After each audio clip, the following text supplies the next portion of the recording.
Behind the glossy walls of Buckingham Palace, where everything looks perfectly polished and calm, an emotional storm has been secretly raging. But now, it's blown wide open, and what just happened has left King Charles absolutely shaken to his core. According to palace insiders, a recent phone call between father and son didn't just go wrong, it exploded into chaos. Prince Harry, the Duke of Sussex himself, reportedly unleashed a verbal attack so vicious, so disrespectful that even the toughest palace staff were left frozen in disbelief. Yes, you heard that right. The same Harry who once wore his military uniform with pride, defending his country with honor, allegedly swore at his own father, the King of England. He hurled profanities while demanding money, like an entitled son who refuses to understand the word no. Let that sink in, a full-blown argument between monarch and prince, with the king being cursed at by his own child. People inside the palace say, Charles was left utterly shattered after the call, confused, heartbroken, and questioning how his relationship with Harry had reached such a toxic low.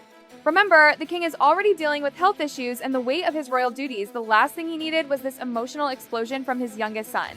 But apparently this wasn't a one-off meltdown. Oh no, it's been building for months. Insiders say Harry has been pushing and pushing for private face-to-face meetings with his father, demanding sit-downs that keep getting rejected. Each rejection, another spark thrown into the fire of his fury. And if that wasn't enough, whispers say Meghan Markle hasn't exactly been calming him down. In fact, some palace sources believe she's been fanning the flames, reminding Harry of every single insult, every little slight, every reason to keep his anger burning. And the timing of this entire blow-up couldn't be worse. King Charles, while quietly battling cancer and enduring treatment, has still been out there doing the work of a monarch, unveiling monuments, attending ceremonies, shaking hands, keeping that royal composure.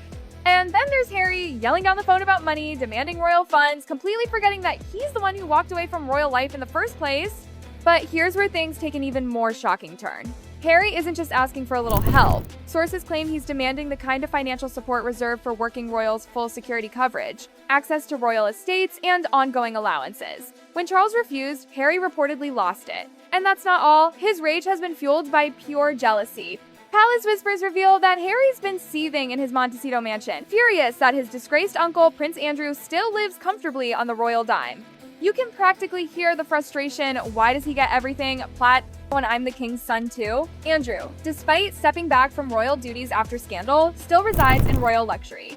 Meanwhile, Harry and Meghan were evicted from Frogmore Cottage and cut off financially. To Harry, it's a double standard, a royal slap in the face. Insiders say he's been ranting non-stop about the unfairness, throwing Andrew's situation in Charles's face every time they speak. Why does he get a mansion while I get shut out? That's reportedly the kind of language being thrown around, and if we're being honest, some royal watchers admit Harry's frustration, while misplaced, has a twisted sort of logic. After all, both Andrew and Harry are non-working royals, both have stepped away, so why such a drastic difference in treatment? But here's what Harry conveniently forgets. Andrew didn't sit down with Oprah Winfrey and accuse the family of racism. Andrew didn't publish a tell-all memoir humiliating his brother and father in front of the world. Andrew didn't burn bridges and monetize royal pain. Harry did. So when Charles refuses to open the royal wallet, the message is loud and clear. Actions have consequences. And yet, the tantrums continue. Palace aides reportedly dread seeing Harry's name pop up on the king's phone log. They know what's coming, another heated rant, another shouting match filled with demands, accusations, and bitterness. Charles, ever the patient father, has tried explaining the logic again and again. But according to those closest to him, Harry doesn't want explanations, he wants control. And Meghan? She's right there, whispering in his ear, keeping those wounds fresh. Now let's talk about something that's really been driving Harry to the edge, the king's unavailability. For months, Harry has been desperately trying to meet Charles in person, but every request has been met with the same excuses. The king is resting. The king is recovering from treatment. The king needs privacy right now, but then just days later, there's Charles out in public, smiling, shaking hands, giving speeches. To Harry, it feels like an insult. How can his father be too sick for a private meeting, but perfectly fine for photo ops? That hypocrisy, as Harry sees it, has made him see red. He's reportedly called out the palace directly, demanding to know why his father always has time for duty, but never for family. And then came the final sting, the September incident. When Harry returned to the UK for the Well Child Awards, he hoped to see his father, even if only briefly. But the palace doors stayed closed. Charles was too busy. Days later, there he was, out in public again, looking perfectly well. The humiliation cut deep. Sources say the king's avoidance has nothing to do with illness and everything to do with self-preservation. Charles, emotionally drained by Harry's constant confrontations, has chosen to protect his peace. Every conversation turns into a fight over money, security, or the same tired grievances. So instead of facing more drama, he's quietly stepped back. But Harry doesn't see it that way. He believes he's being frozen out, punished for speaking his truth. And that belief only feeds the anger Meghan reportedly nurtures. The rift between father and son? It's now a canyon. Now, let's get into the sorest wound of all the eviction from Frogmore Cottage. This wasn't just about losing a house.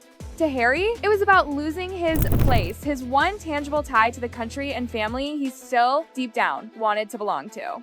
He and Meghan had poured money, time, and emotion into that home, thinking it would always be their British base. Then, suddenly, eviction notice. Gone. And what made it worse? Watching Prince Andrew stay comfortably in his massive 30-room royal lodge while he was forced to pack up, Harry reportedly threw that fact in his father's face more than once. Why can Andrew stay and we can't? Charles's answer, according to insiders, has been painfully consistent because Andrew, for all his scandals, didn't humiliate the family on international TV. And that's the truth. Andrew might be disgraced, but he never aired family secrets. Harry, on the other hand, made betrayal his brand interviews, books, Netflix deals, all cashing in on royal pain. Still, Harry refuses to accept that logic. He argues that he's still the king's son, still a prince by blood, still entitled to a home in Britain. To him, the eviction wasn't a financial decision. It was emotional punishment, a cruel message that he's been erased from the royal landscape.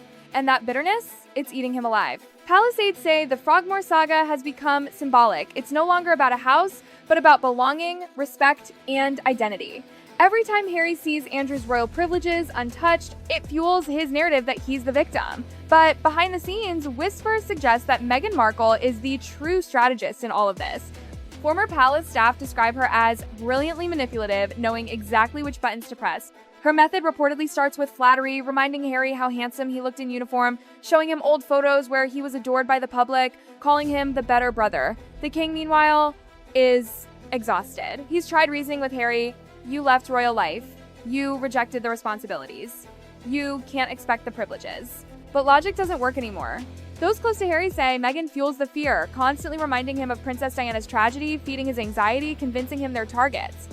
Whether it's genuine concern or manipulation, the effect is the same. Harry's obsessed. And here's the contradiction no one can ignore. Harry and Meghan chose to move to California, one of the most paparazzi-filled places on Earth. They do Netflix shows, podcast interviews, and photo shoots, then complain they're too famous to be safe. Even palace insiders roll their eyes at the hypocrisy. You can't invite the cameras in and then act shocked that they showed up, one aide scoffed, but Harry doesn't see it that way.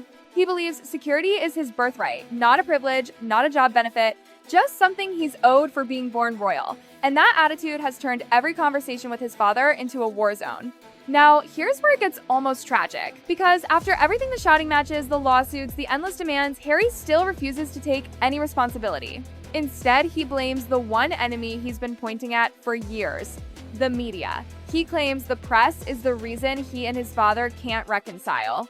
That journalists twisted the truth, poisoned the relationship, and turned Charles against him. But palace insiders say it's just another excuse. The media didn't force him to write Spare, one insider said. They didn't make him sit with Oprah. They didn't tell him to sell his family secrets to Netflix. Harry made those choices himself. The sad irony, he attacks the media while using them constantly. He rails against press intrusion, then stages photo ops. He complains about privacy, then signs documentary deals exposing his private life. He says he hates tabloids, but his team leaks to them regularly. The hypocrisy is breathtaking, and even the king has grown tired of it. Charles has reportedly told aides, he says the media ruined our relationship, but he's the one who put it on camera. And he's right. As long as Harry keeps blaming everyone but himself, reconciliation is nothing but a dream. So where does all this chaos leave King Charles and Prince Harry now? According to palace insiders, the answer is heartbreaking. Charles has tried everything. He's extended olive branches, offered private meetings, and expressed love even when he's been attacked publicly. But every single gesture was met with more demands, more bitterness, more leaks to the press. At some point, even the most patient father reaches his limit. Those close to Charles say he's emotionally exhausted, he's fighting health battles, preparing William for the future, modernizing the monarchy, and he simply doesn't have the energy left for Harry's drama. The phone calls have slowed, the invites have stopped. The king, they say, has quietly accepted the loss of his younger son. It's not official, but the message is clear. He's done trying. For Harry, that reality is unthinkable. He still sees himself as the victim the son wronged, the prince betrayed, but behind palace walls, the truth feels final. The king has moved on. Even the courtiers say it openly now. There's no royal future for Harry. Sure, he'll always have the Bran, title Duke of Sussex, but in practice, he's just another celebrity living under the California sun, his royal story ending not with honor, but heartbreak. His children will grow up far from the palace, American in every way, disconnected from their royal roots. And one day, when they ask why, the answer will be painfully simple. Because their father couldn't stop fighting his own family. The bridges? Burned. The legacy? Tarnished. The reconciliation? Almost impossible. And through it all, King Charles carries the quiet sorrow of a father who still loves his son, but knows that love isn't enough to fix what's been destroyed. So the question now is, has Prince Harry gone so far there's no turning back? Can King Charles ever forgive the disrespect, the public betrayals, the relentless demands? Or has the royal family finally closed the door for good? Because one thing's certain behind those palace walls, the crown may be shining, but the heart of the monarchy has never felt more broken. And that, my friends, is where this royal saga stands for now. Because in this family, the drama never truly ends.